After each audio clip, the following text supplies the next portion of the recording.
Hi, everybody. I'm Mark Horner. Welcome to Horner's Corner. It's Thursday night, 7 o'clock Pacific Standard Time. We do this every Thursday night at 7 o'clock Pacific Standard Time. The channel is at Beyond 90 Seconds on YouTube.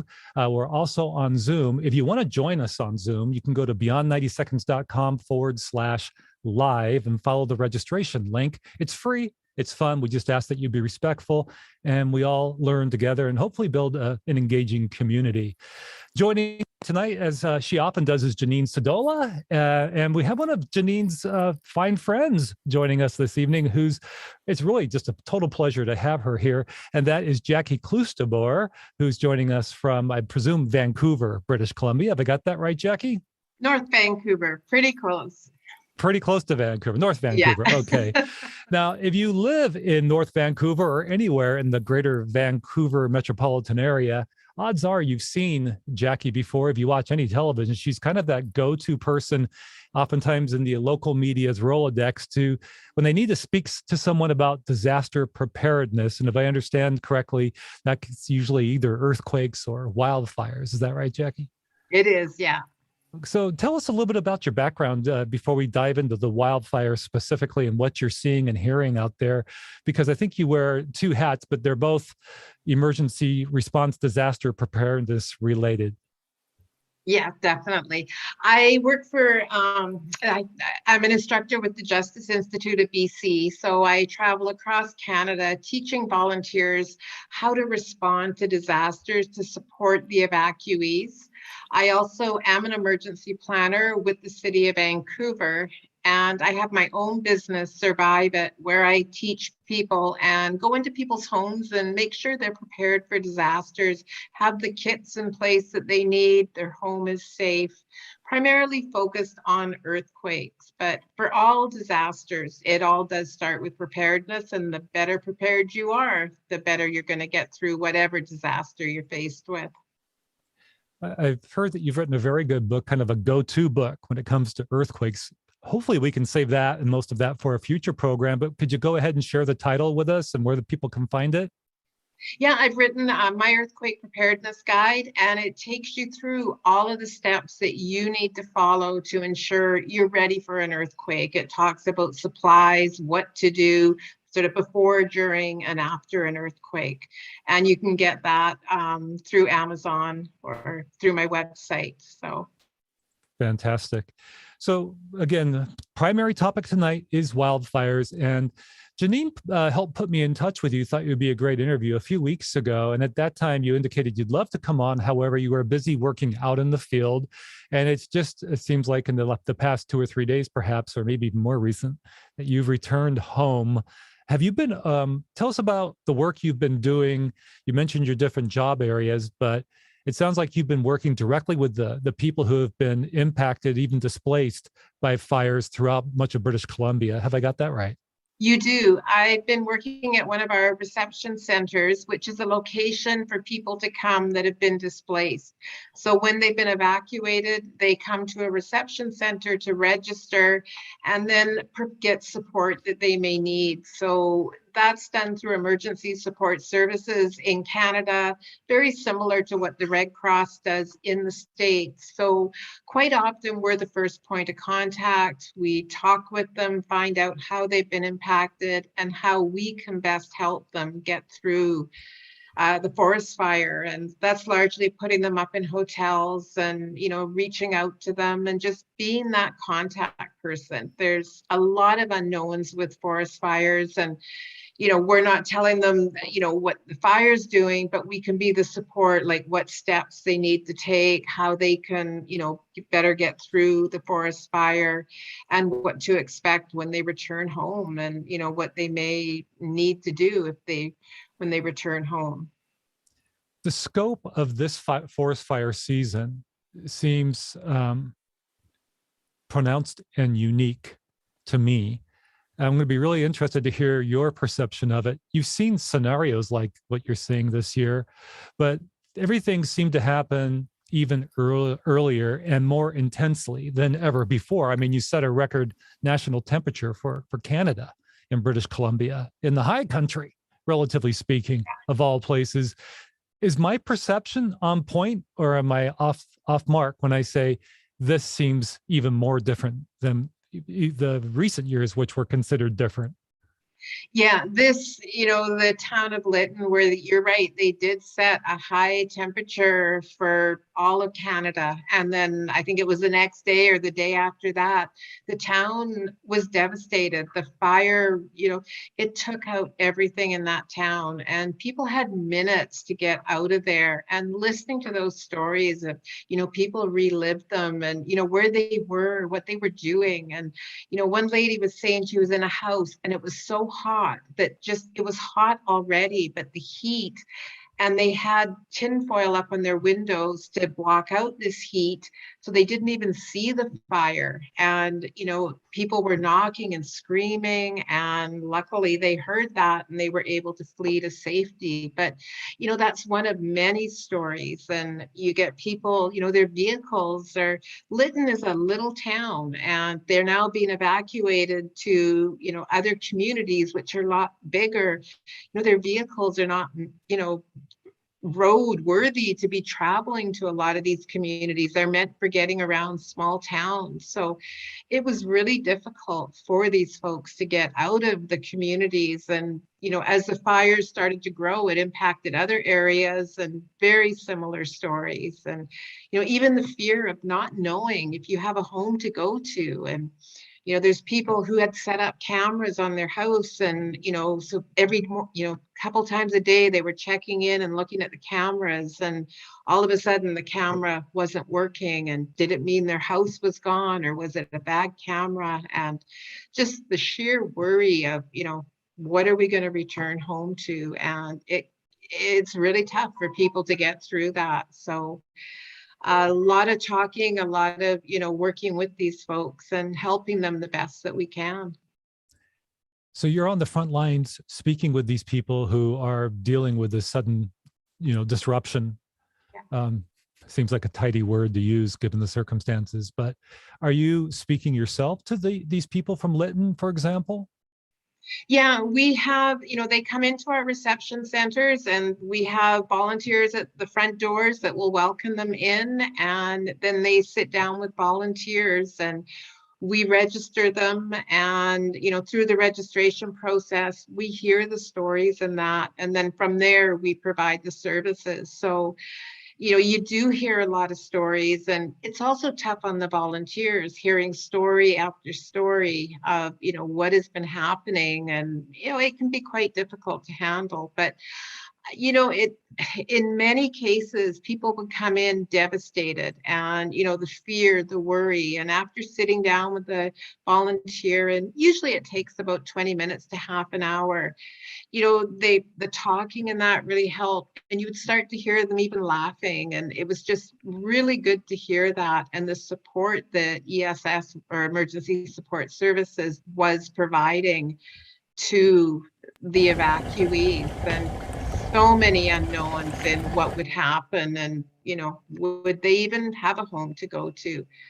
But the volunteers provided that support. And sometimes people just need to talk and get it, sort of share their stories with others. And that's where ESS or the Red Cross, whoever's providing those services, can have a huge impact on the families that are coming in. And these stories are coming in from so much of British Columbia, east to west, and stretching northward. It's been really impressive to see the number of fires on the map. When I go to the official Forest Service map and Wildfire Service map, and I see all of these fires.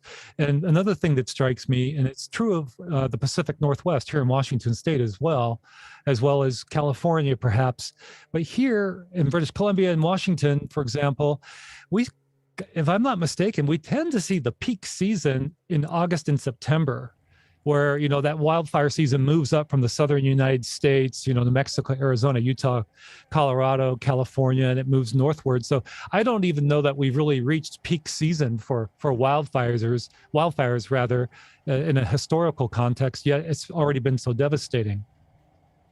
Yeah, the fires this year started a lot earlier than, the last time we had the fires, which I believe was 17, we had a number of large fires. So much earlier this year, with the cooler weather now, we're hoping that this will be the end of the fires, and that, now they'll not be as devastating as they were, but it's still too early to make that call, I believe. So we'll have to wait and see what happens. But we've got rain here today, and that's definitely, a welcome sight. So we're all keeping our fingers crossed that this weather will continue and help put an end to these fires and let these people get their lives back together. I was working. Oh, I'm sorry, go ahead. I was working with a family today, and it's a mom with a young child of about a year, and her husband is part of one of the First Nations communities, and he had to go back to work, and she's had to stay down in Vancouver on her own with her baby, scared to go back, the forest fire, but also COVID. COVID is quite bad in the interior right now. So, just the impact that can have on a family and trying to survive through that. And, still they have a home right now, but, who knows when it comes to going home, will they still have a home? So they're hopeful, but there's no guarantee. And we're seeing so much of that and so many different stories. In addition to loss of property, being displaced, the memories, that were in boxes or in desk drawers, there is a strong, to say the least, emotional component in many emotions. One of them can be anguish. Let me see if I can be a little bit more clear. When I was a news reporter, I covered a lot of wildfires, and one of them was in New Mexico. It's called the Cerro Grande fire in Los Alamos, New Mexico, May of 2000 or 2001. And that began as a prescribed burn. And a lot of people couldn't understand that, given some of the available weather information. And homes were lost, hundreds of homes. And as a result of those circumstances, there was a lot of anger in the community. I've seen a little bit, more than a little bit, quite frankly, regarding the White Rock Lake wildfire, where people are expressing frustration. And I won't drill down into that. I don't know that that's really where your area is most fitting. But you are speaking to people as they come from their homes and they've been displaced, and there may be such anguish. And I'm wondering, what kind of assistance, what can you do in that situation to help people get through those emotions and encourage them? I think emergency support services, we're a little bit ahead of that. That's definitely comes into play. But when they come into a reception center, they have volunteers that are there. We want to be there. And most of the people there are volunteers. They're not the city officials. They're not, the people that, would be in sort of the city officials, I guess is the best way to describe it, or the government. It's volunteers that are there to help. And what we see in a reception center is, people seeing neighbors, and it's, oh, you haven't seen that neighbor in a while, and the neighbors coming together and supporting each other. And we have tables set up, and you'll see people come in and they'll recognize a neighbor and they start chatting. So in a reception center, it's more about the connection of people. And we do hear about, who's going to pay for this, who's to blame for this, but they know we're not the ones that can provide those answers. So we see a lot more of the connection of people helping people reaching out to people, which is a critical part, of this whole process. And, recovery, when it comes to that, there's going to be people go through a lot of different stages. And when we're seeing them, it's more, we just need help. We need to get away. What can you do to help us? And that's what the emergency support services or the Red Cross does. And that's what's being needed. But as as this prolongs, some of these people have been out of their homes since July 1st. And I'm heading out this weekend to meet with a few families that are in that situation. And yeah, now it's like they just want to go home. They just, if they have a home to go to, those people that don't have a home, it's like, what are we going to do? What about our jobs? And we're now starting to see all those tough questions. But, the province and other agencies are working on that. And, it will never be quick enough for what these people need, but there are processes in place, and definitely the needs of these people, it's government and, everyone is doing the best they can to help support these people. But the ESS, where we are, it's the initial needs, sort of in the early stages of a disaster. Do you, because it seems to many that the climate is indeed changing and the frequency of fires, the intensity of fire seems to be escalating. Do you foresee, for those reasons or any other reasons, kind of a change in government's approach to responding to and managing these? Do you see any new programs or services? Do you see any adaptation? Is there any such talk to perhaps evolve to a changing world, if you will? There is a lot of talk about that, but I'm much more on the individuals, like what can the individual person do? And, it's got to start with ourselves, and we do need, the government to do what they have to do, but individually we have to take responsibility and, have our emergency supplies ready to go. There was a lot of people, they had been on alert. And when you're on alert, that is the time to start getting your supplies ready, pack up what you're going to need. And people become very complacent. And it was like, oh, yeah, we've had an alert before, nothing ever happens. Well, this time it did happen, and these people were not ready. And, if they had, it's not going to change the outcome of the situation, but it's going to help them get through if they've got what they, need to have, and they have those basic items. One thing we're seeing right now is insurance.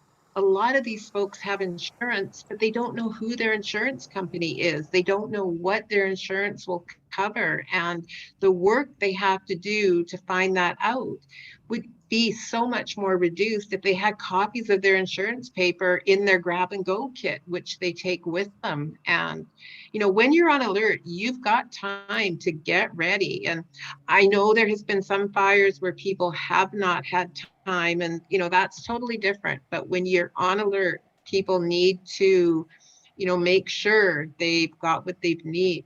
They need to be out of their home for quite some time.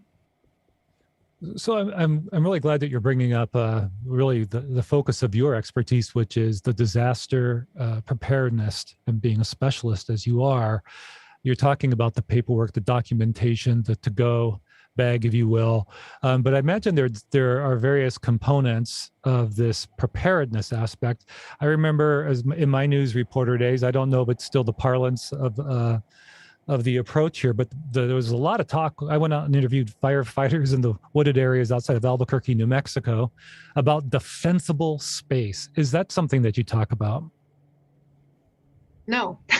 Okay. I'm not quite sure what you mean. Maybe it's the American and Canadian. I tell you what, I'll be happy to share it. You may have something similar. It's basically, especially if you live with trees around your home, to clear that immediate space, trim the branches so that you kind of have a safety zone without a lot of fuel immediately around your home. That's what that is. Okay. So I didn't know if that was something that you talked about in terms of wildfire preparedness or not. Yeah, for the wildfires, I don't do a lot of wildfire preparedness. The basics of it is the same for an earthquake, a fire, and that. I live in the city of Vancouver, or close to the city of Vancouver, in my little apartment. So not a lot I can do with regards to forest fires in my community. But definitely people that live in those outlying areas that do have a lot of, forested space around them, there's a lot that they can do. And just simply going to your community's website, to your local city website, whatever, you live, there's a lot of information. And, just sort of cleaning up the area, as you said, and taking those steps. We're hearing stories now of people who have saved their homes because of that. A friend of mine, her brother lives up there, and they had made the area around their home safe, but a windstorm came up, and unfortunately the wind blew a tree over. So they saved their house from the fire, but the windstorm destroyed the house when it knocked over a tree. So, lots of different things can happen, but it's knowing your area, it's knowing what can impact you and taking action against that. And that works with any disaster that you may be faced with. And, hearing the stories of people, they could see the fires coming and, still they didn't know what to do. They panicked and just get out of town. And if you're prepared and you've thought it through, it's going to be much easier when it does come time that you have to actually leave your home. When you spoke a moment ago about the common theme, no matter the type of disaster, you were talking, for example, about just the reluctance. Oh, here we go again. Nothing ever happens.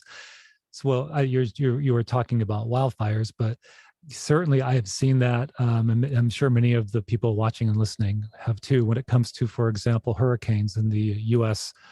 Southeast, Florida area, if you will.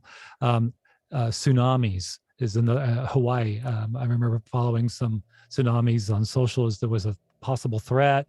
And, you see on social we're still waiting for the outcome. Nothing ever happens. You could, and people who are just downright in severe situations, just reluctant to leave. They won't leave. I guess the most classic example I can think of in my lifetime is a guy named Harry Truman, not the president, but an old man with many cats who lived near a lake called Spirit Lake on Mount St. Helens. And he basically said, well, if it does blow, meaning the mountain, I guess I'll go with it. And he did. But that's a well-known case down here in Washington. But it's really a big part of what you're up against in terms of providing education, trying to assist people in advance where they can still help themselves, but just getting through that type of thinking is probably one of the toughest jobs you have, to get people really engaged and proactive. It is. And sadly, it takes events like this for people to pay attention. And, if you sort of change to an earthquake, we get a little earthquake in the Vancouver area, and I'm doing more presentations than ever before because everyone gets scared and, oh yeah, it's an earthquake. It can happen. Right now, I'm not being asked to do earthquake preparedness because nothing has happened. And people, they don't think about it until it's time. And that's scary. And, we're putting our own lives, the lives of our family and our pets in danger. And it doesn't take a lot to get prepared. Even with the forest fires, where are you going to evacuate to? And there was one family, mom went one way and dad went the other way. And, they didn't know how to connect. One of them, their cell phones got left behind. So the mom was without a cell phone, and they had a heck of a time connecting.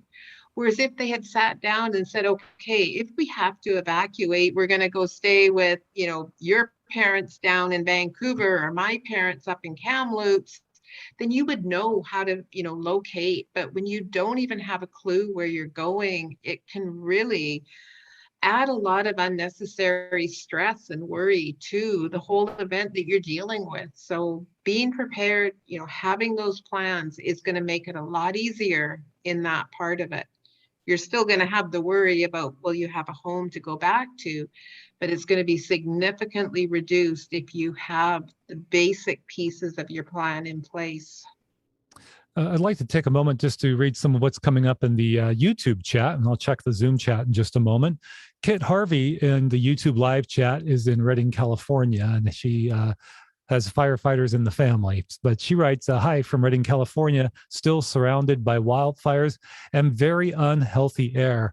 What a great point to bring up, because I know, for example, during the recent heat wave, the number of deaths in British Columbia skyrocketed per the norm for that period of the calendar year.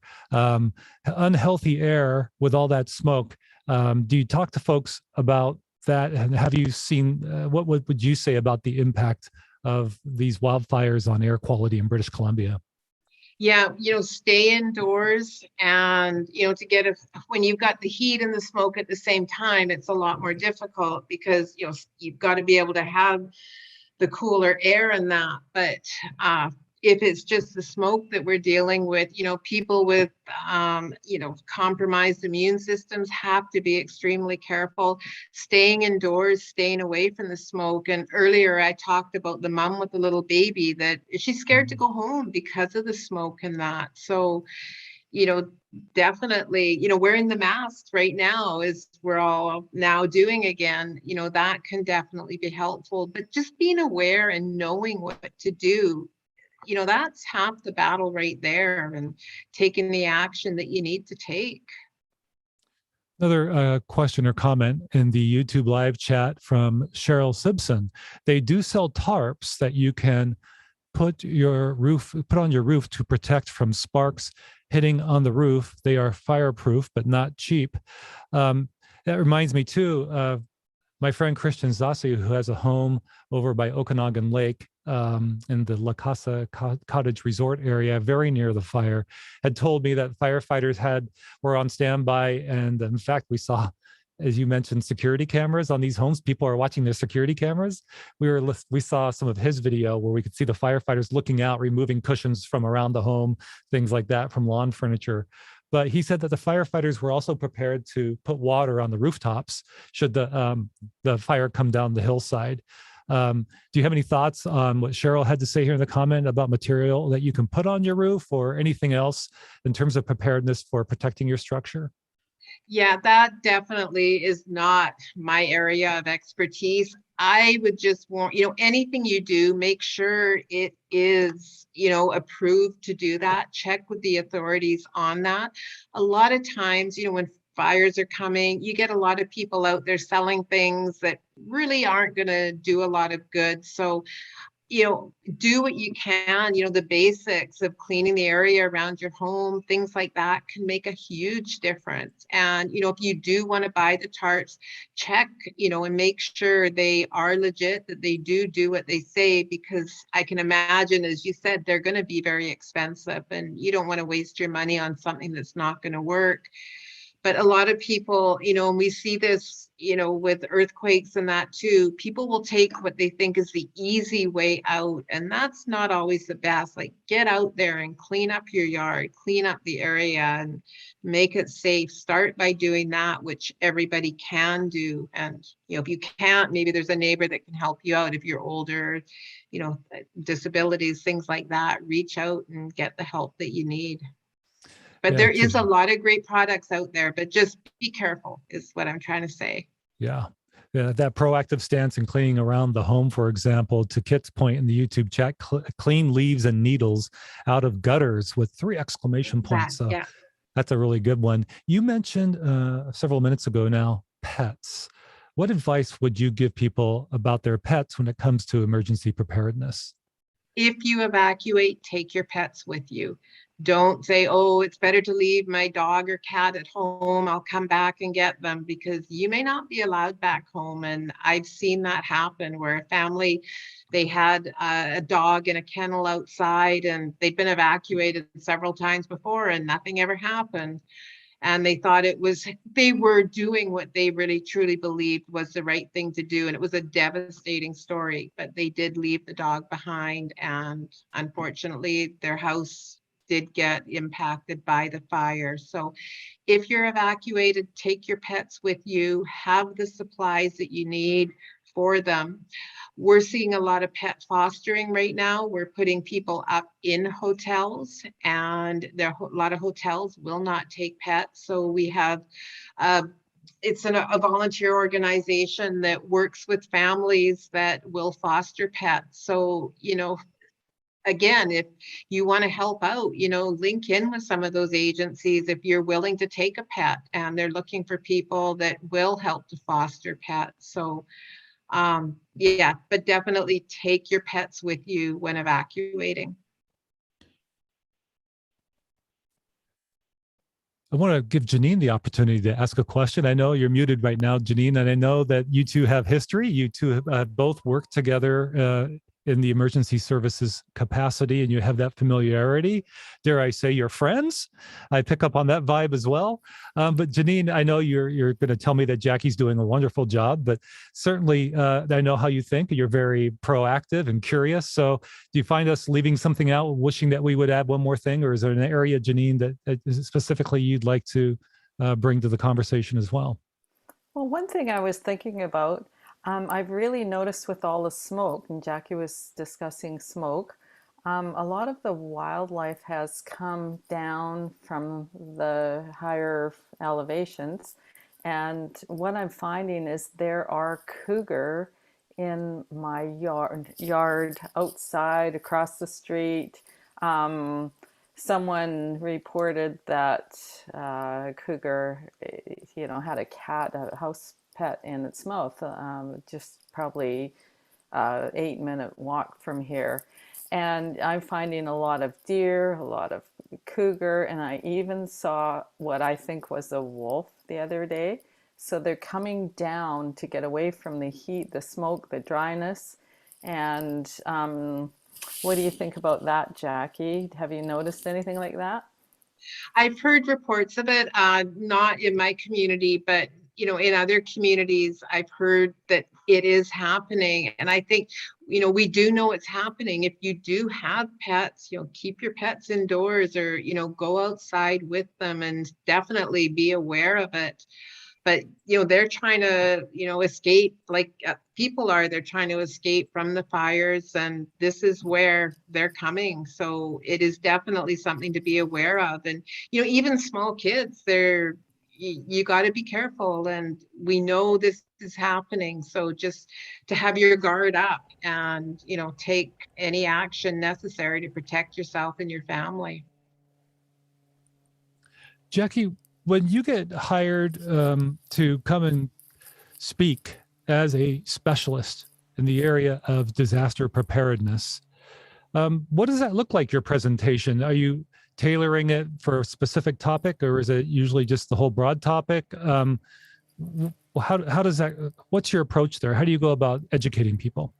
A lot of what I do is within the city. So I work with a lot of businesses getting their staff prepared. So if their staff is prepared, their staff will have emergency plans at home. And if you're looking at an earthquake, something like that, a big disaster, then the staff will be able to come back to work quicker than people that are not prepared. It's been proven time and time again, if you're prepared, you're going to get through it much quicker. So, within health and safety, a lot of businesses are preparing their staff at work, at home, and just sort of taking that approach. I also work with a lot of families, and people want to get prepared, but it's just another thing to add to the to-do list. So I will go in, and we do it through Zoom. We'll plan out what they will do, where they will keep their supplies and different things like that, and we focus it on the disasters that they can be impacted by. So I did a family in an area with forest fires and earthquakes, and we talked about both, what they would do if it happened. So it's really about the preparedness and taking those basic steps so you are prepared. Janine, did you have another question? No, you're covering it all, but a person has to consider if you had to leave your house in a hurry, what you would have to do. And it's always good to keep water in your car, your insurance papers in the car, a little bit of food in the car. Make sure your car is filled with gas, and know your evacuation route.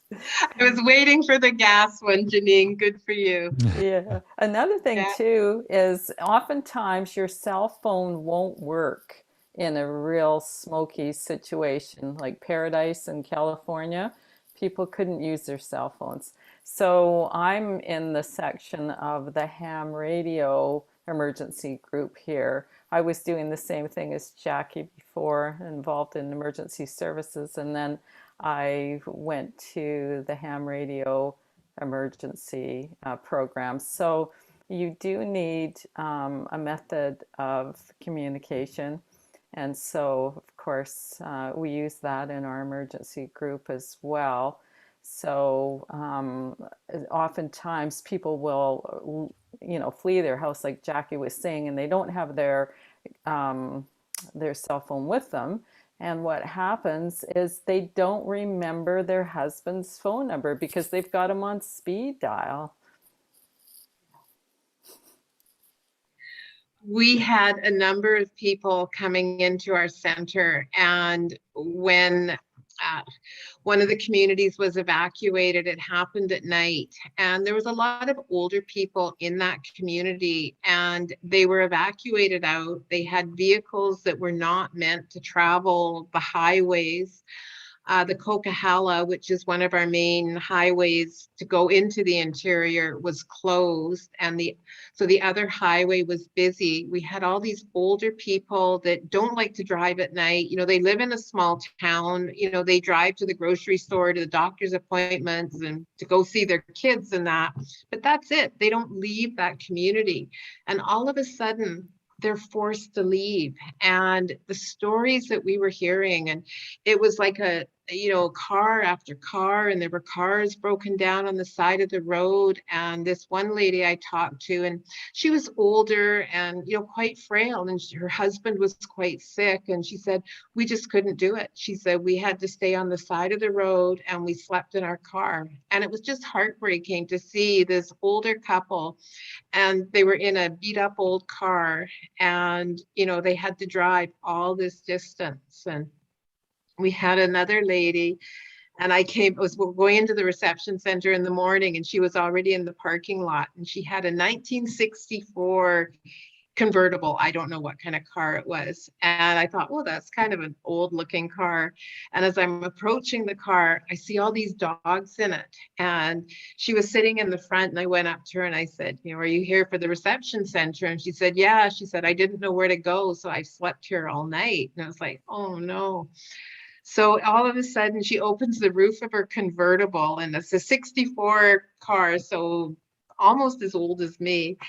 And there's these 5 dogs sitting in her car. It was like something out of the movies, but she evacuated, she took her dog, she had water, but she was exhausted, and she just didn't know what to do, where to turn to. And, she came in and we got her settled in that. But there's so many different stories of what people do and what happens, but you don't think about that when you're planning and when you're evacuating. And, even younger people who, the lineups to get in, a 2-hour drive was taking people 3, 4, 5 hours, and it was dark, and the people were scared, and not knowing what the future holds, it really adds to that.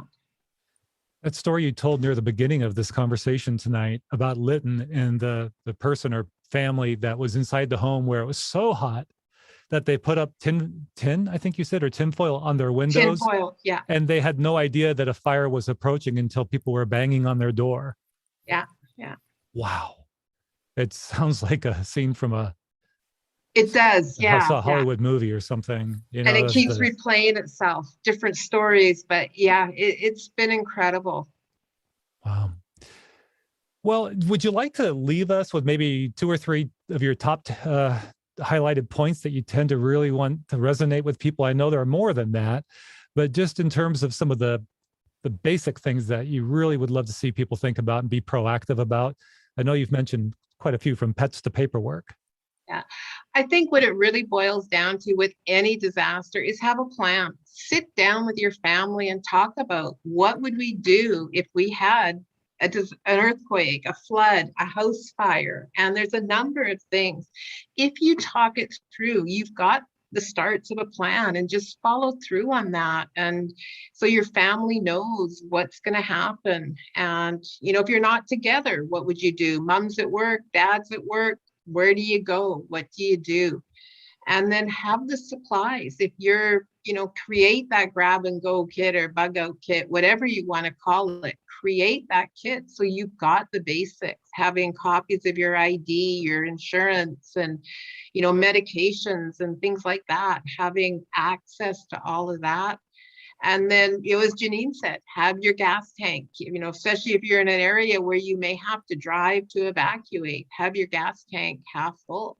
Living in the city of Vancouver, you're probably not even going to get out of the city. It'd be gridlocked. But, for people in other areas, keep that gas tank so you can go if you have to. And especially when you're on alert and that something could happen.